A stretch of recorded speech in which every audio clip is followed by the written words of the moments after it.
റെഡ്മിയുടെ Redmi 13 5G എന്ന പുതിയൊരു smart phone ഇപ്പം ഇന്ത്യൻ മാർക്കറ്റിൽ ലോഞ്ച് ചെയ്തിട്ടുണ്ട്.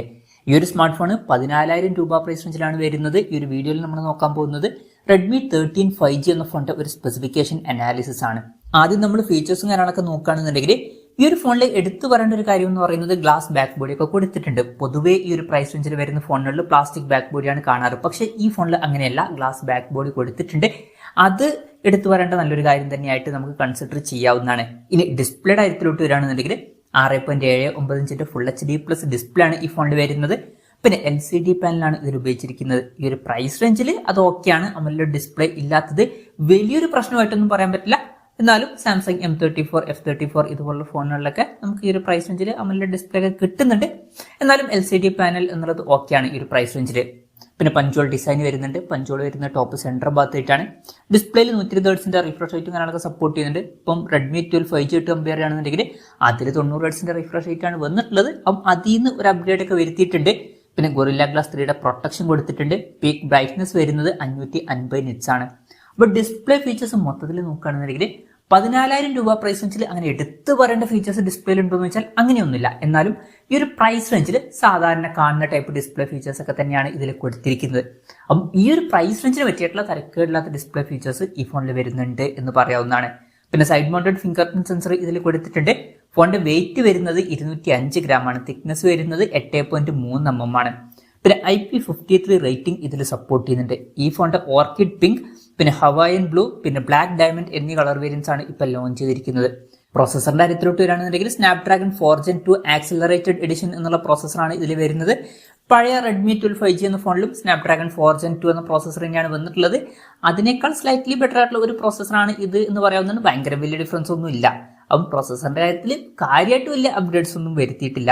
ഈ ഒരു പ്രൈസ് റേഞ്ചിൽ ഈ ഒരു പ്രോസസർ എങ്ങനെയുണ്ടെന്ന് വെച്ചാൽ തരക്കേടില്ലാത്തൊരു പ്രോസസർ എന്ന് പറയാം. ഈ ഒരു പ്രൈസ് റേഞ്ചിന് പറ്റിയിട്ടുള്ള ഒരു പ്രോസസറൊക്കെ തന്നെയാണ്. പക്ഷെ ഏറ്റവും ബെസ്റ്റ് ആണോ എന്ന് വെച്ചാൽ അങ്ങനെയും പറയാൻ പറ്റില്ല. തരക്കേടില്ലാത്തൊരു പ്രോസസർ ഇതിൽ കൊടുത്തിട്ടുണ്ട്. 5G സപ്പോർട്ട് കൊടുത്തിട്ടുണ്ട്.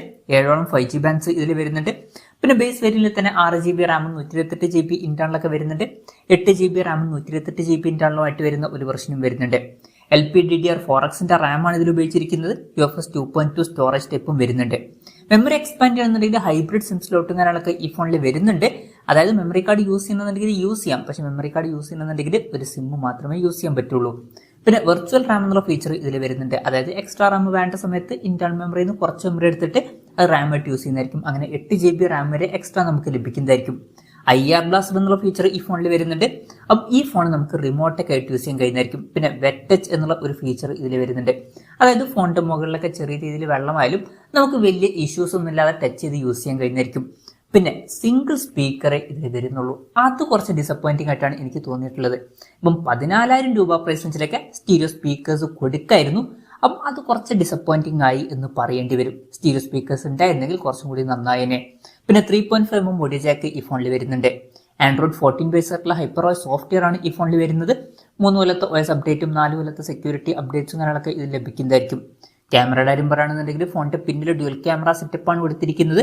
108 മെഗാപിക്സലിന്റെ 1.75 വരുന്ന മെയിൻ ക്യാമറ സെൻസറാണ് ഈ ഫോണിൽ വരുന്നത്. പിന്നെ 2 മെഗാപിക്സലിലെ ഒരു മാക്രോ ലെൻസും ഇതിൽ കൊടുത്തിട്ടുണ്ട്. ഇപ്പം പഴയ വെർഷനിൽ 50 മെഗാപിക്സൽ മെയിൻ ക്യാമറ സെൻസർ ആയിരുന്നു വന്നിട്ടുണ്ടായിരുന്നത്. അപ്പം അതിൽ നിന്ന് ഒരു അപ്ഗ്രേഡ് ഒക്കെ വരുത്തിയിട്ടുണ്ട്. പക്ഷെ അൾട്രാ വൈഡ് ആംഗിൾ ലെൻസ് കൊടുത്തിട്ടില്ല.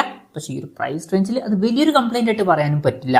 പിന്നെ ഫ്രണ്ടിൽ 13 മെഗാപിക്സൽ സെൽഫി ക്യാമറയും കൊടുത്തിട്ടുണ്ട്. അപ്പം ഓൺ പേപ്പർ തരക്കേടില്ലാത്തൊരു ക്യാമറ സ്പെസിഫിക്കേഷനും കൊടുത്തിട്ടുണ്ട് എന്ന് പറയാവുന്നതാണ്. ബാറ്ററിയുടെ കാര്യത്തിലോട്ട് വരികയാണെന്നുണ്ടെങ്കിൽ 5030 mAh ബാറ്ററി കൊടുത്തിട്ടുണ്ട്. 33 വാട്ടിന്റെ ഫാസ്റ്റ് ചാർജിംഗ് സപ്പോർട്ടാണ് വരുന്നത്. പഴയ റെഡ്മി 12 5Gയിൽ 18 വാട്ടിന്റെ ഫാസ്റ്റ് ചാർജിംഗ് സപ്പോർട്ടായിരുന്നു വന്നിട്ടുണ്ടായിരുന്നത്. അപ്പം അതിൽ നിന്ന് ഒരു അപ്ഗ്രേഡ് വരുത്തിയിട്ടുണ്ട്. ഈ ഒരു പ്രൈസ് റേഞ്ചിൽ ഇത് തരക്കേടില്ലാത്തൊരു ചാർജിങ് സ്പീഡുമാണ്. പിന്നെ Type-C ചാർജിംഗ് പോർട്ടും ഇതിൽ കൊടുത്തിട്ടുണ്ട്. അപ്പോൾ തരക്കേടില്ലാത്തൊരു ബാറ്ററി സെറ്റപ്പും ഇതിൽ കൊടുത്തിട്ടുണ്ട് എന്ന് പറയാവുന്നതാണ്. അപ്പം ഇതൊക്കെയാണ് മൊത്തത്തിൽ ഫീച്ചേഴ്സിനെ പറ്റി പറയാനുള്ള കാര്യങ്ങൾ. ഇനി വിലയുടെ കാര്യത്തിലോട്ട് വരികയാണെന്നുണ്ടെങ്കിൽ 6GB റാം വെർഷന്റെ വില വരുന്നത് 13,999 രൂപയാണ്. അതുപോലെ തന്നെ 8GB റാം വെർഷന്റെ വില വരുന്നത് 15,499 രൂപയാണ്. ബാങ്ക് ഓഫേഴ്സും കാര്യങ്ങളൊക്കെ ഉണ്ട്. ബാങ്ക് ഓഫേഴ്സ് കഴിഞ്ഞിട്ട് 1,000 രൂപയുടെ ഓഫും കൂടി ലഭിക്കുന്നതായിരിക്കും. ജൂലൈ 12 മുതലാണ് ഈ ഫോണിന്റെ സെയിലും കാര്യങ്ങളൊക്കെ സ്റ്റാർട്ട് ചെയ്യുന്നത്. എന്തായാലും ഓവറോൾ നോക്കുകയാണെന്നുണ്ടെങ്കിൽ ഈ ഒരു പ്രൈസ് റേഞ്ചിൽ അങ്ങനെ എടുത്തു പറയേണ്ട ഫീച്ചേഴ്സ് ഉണ്ടോ എന്ന് വെച്ചാൽ ഗ്ലാസ് ബാക്ക് ബോഡി കാണുന്നുണ്ടെങ്കിൽ എടുത്തു പറയേണ്ട ഫീച്ചേഴ്സിൽ ഉൾപ്പെടുത്താം, അത്രേ ഉള്ളൂ. ബാക്കി ആവറേജ് ആയിട്ടുള്ള ഫീച്ചേഴ്സ് ആണ്. ഈ ഒരു പ്രൈസ് റേഞ്ചിനനുസരിച്ചിട്ടുള്ള തരക്കേടില്ലാത്ത ഡിസ്പ്ലേ ഫീച്ചേഴ്സ് ഉണ്ട്. ഈ ഒരു പ്രൈസ് റേഞ്ചിനനുസരിച്ചിട്ടുള്ള തരക്കേടില്ലാത്തൊരു പ്രോസസറും കൊടുത്തിട്ടുണ്ട്. തരക്കേടില്ലാത്ത ഓൺ പേപ്പർ ക്യാമറ സ്പെസിഫിക്കേഷൻ, തരക്കേടില്ലാത്ത ഒരു ബാറ്ററി സെറ്റപ്പും ഇതിൽ കൊടുത്തിട്ടുണ്ട്.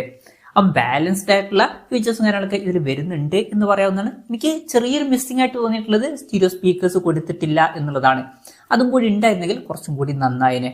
ഇപ്പോൾ ഈ ഒരു പ്രൈസ് റേഞ്ചിൽ ഇത് ബെസ്റ്റ് ആയിട്ടുള്ള ഫോണാണ് എന്നൊന്നും പറയാൻ പറ്റില്ല. ഇപ്പം ഈ ഒരു പ്രൈസ് റേഞ്ചിൽ നിങ്ങൾക്ക് കുറച്ചും കൂടി ബെറ്റർ ആയിട്ടുള്ള പ്രോസസ്സറുള്ള ഫോൺ വേണമെന്നുണ്ടെങ്കിൽ ഐക്യു Z9X, അതുപോലെ തന്നെ വിവോ T3X ഇതുപോലുള്ള ഫോണുകളൊക്കെ വരുന്നുണ്ട്. അതുപോലെ തന്നെ ഈ ഒരു പ്രൈസ് റേഞ്ചിൽ AMOLED ഡിസ്പ്ലേ ഉള്ള 5G ഫോണുകൾ വേണമെന്നുണ്ടെങ്കിൽ സാംസങ് F34, M34 ഇതുപോലുള്ള ഫോണുകൾ വരുന്നുണ്ട്.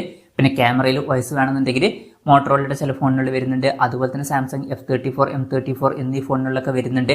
പിന്നെ ഇതിനേക്കാൾ ബെറ്റർ ആയിട്ടുള്ള ചാർജിങ് സ്പീഡുമായിട്ട് വരുന്ന ഫോണുകളും ഇതിനേക്കാൾ ബെറ്റർ ആയിട്ടുള്ള ബാറ്ററി കപ്പാസിറ്റിയുമായിട്ട് വരുന്ന ഫോണുകളൊക്കെ ഈ ഒരു പ്രൈസ് റേഞ്ചിൽ വരുന്നുണ്ട്.